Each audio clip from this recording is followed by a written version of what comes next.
श्री शिवाय नमस्तुभ्यम। हर हर महादेव।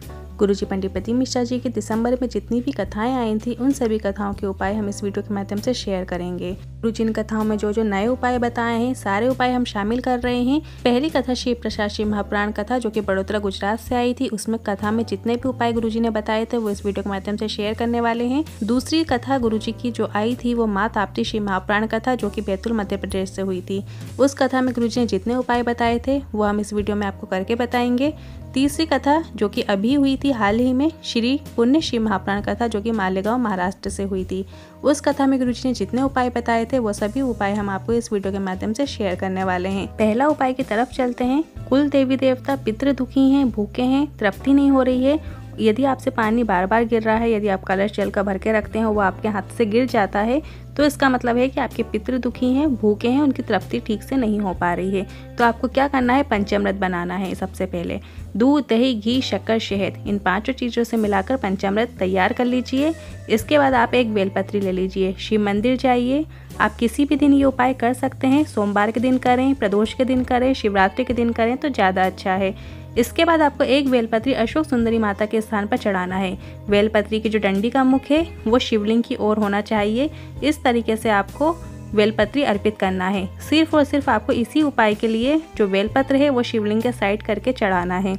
इसके बाद आपको पंचामृत अशोक सुंदरी माता के स्थान पर चढ़ाना है। फिर थोड़ा सा पंचामृत आपको शिवलिंग के ऊपर अर्पित कर देना है। जो आप पंचामृत शिवलिंग के ऊपर चढ़ाएंगे इसी पंचामृत से महादेव पितरों को तृप्त कर देंगे। कुछ और करने की आवश्यकता ही नहीं है। शिवलिंग में जब आप पंचामृत चढ़ाएंगे इसके बाद शुद्ध जल शिवलिंग पर जरूर अर्पित कीजिएगा। श्री शिवाय नमस्तुभ्यम मंत्र का स्मरण जरूर कीजिएगा। जब हमारे घर के पितर हमसे प्रसन्न होते हैं तो उन्नति के मार्ग अपने आप ही खुलते चले जाते हैं। दिसंबर महीने का दूसरा विशेष उपाय यश प्राप्ति का ये नया उपाय है। आपको लग रहा है कि आपका यश कम हो रहा है और आपको काम करवाना है, काम नहीं हो पा रहा है, आपकी फाइल आगे नहीं बढ़ रही है, आपके काम में अड़चने आ रही हैं, तो शिव जी पर जब जल चढ़ाओ तो थोड़ा सा जल कलश में झेल लो। कलश में जो जल झेला है आपने उसमें अपनी 3 उंगली डाल लीजिए और वो 3 उंगली डालकर त्रिशूल पर लगा दो। शिव मंदिर में जो त्रिशूल शिव जी के पास रखा होता है उस त्रिशूल में आपको अपनी 3 उंगलियां जल वाली लगा देना है और वापस अपने जल कलश में वो 3 उंगलियां डुबो लेना है। इसके बाद उस जल को घर ले आइए और अपने घर में सींच दीजिए, सिंचन कर दीजिए और थोड़ा सा वो जल अपने नैनों में मस्तक पे लगा लीजिए। आपकी यश प्राप्ति होगी आपको और आपके कार्य बनने लगेंगे। बढ़ते हैं दिसंबर महीने के तीसरे उपाय की तरफ। गुरुजी ने बताया था कि कभी आपको ऐसा मौका लगे, शंकर भगवान का जब बहुत अच्छा श्रृंगार हो गया है, बेलपत्री भी अच्छी चढ़ी है, धतूरा, माला, सब चीजें भरपूर हैं, सब अच्छे से सजे हुए हैं भोले बाबा, तब आपको क्या करना है, शिवलिंग के पास जो त्रिशूल लगा होता है उस त्रिशूल में आपको अपनी लाई गई माला को चढ़ा देना है। आप पंडित जी से कहकर भी उस माला को चढ़वा सकते हैं या आप स्वयं भी उस माला को त्रिशूल के ऊपर चढ़ा दीजिए। इस तरह माला को जब त्रिशूल पर चढ़ाया जाता है तो हमारी उन्नति के मार्ग खुलते हैं और यश की प्राप्ति होती है। बढ़ते हैं दिसंबर महीने के चौथे उपाय की तरफ। ये उपाय उन लोगों के लिए है जो एक समय से एक ही नौकरी करते आ रहे हैं, पद प्रतिष्ठा चाहते हैं, प्रमोशन चाहते हैं या जिनकी नौकरी नहीं लग रही है, उन लोगों के लिए विशेष उपाय है। आपको 7 बेलपत्र लेना है। केवल त्रिशूल की जो 3 नोकें होती हैं उस त्रिशूल की तीनों नोकों में आपको वो 7 बेलपत्री को स्पर्श करा लेना है।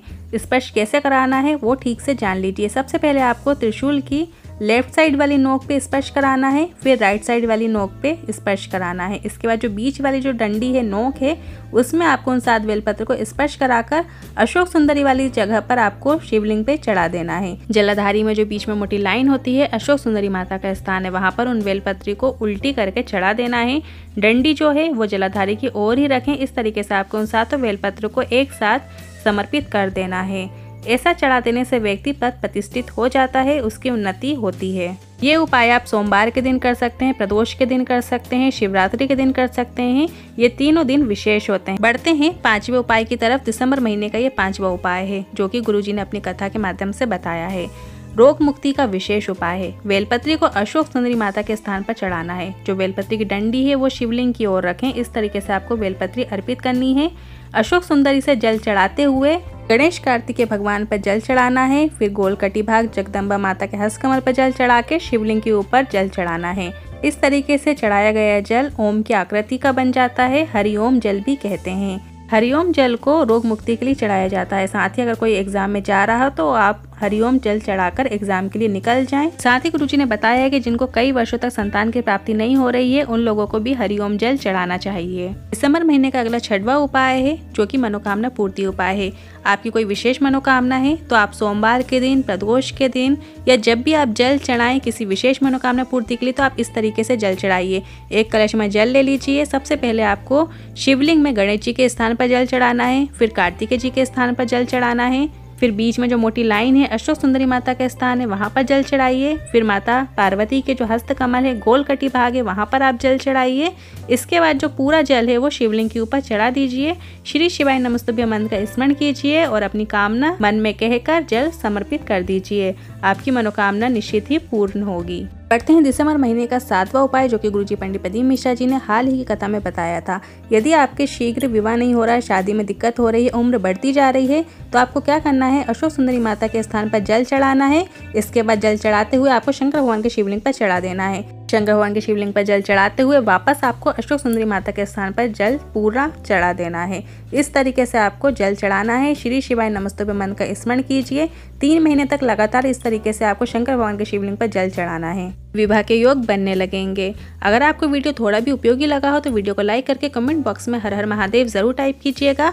अगर मन में कोई सवाल है, क्वेश्चन है तो आप कमेंट बॉक्स के जरिए पूछ सकते हैं। दिसंबर महीने में गुरुजी ने 7 उपाय बताए थे जो सभी हमने आपके साथ शेयर किए हैं। वीडियो पसंद आता है तो वीडियो को लाइक करके कमेंट बॉक्स में हर हर महादेव जरूर टाइप कीजिएगा। श्री शिवाय नमस्तुभ्यम।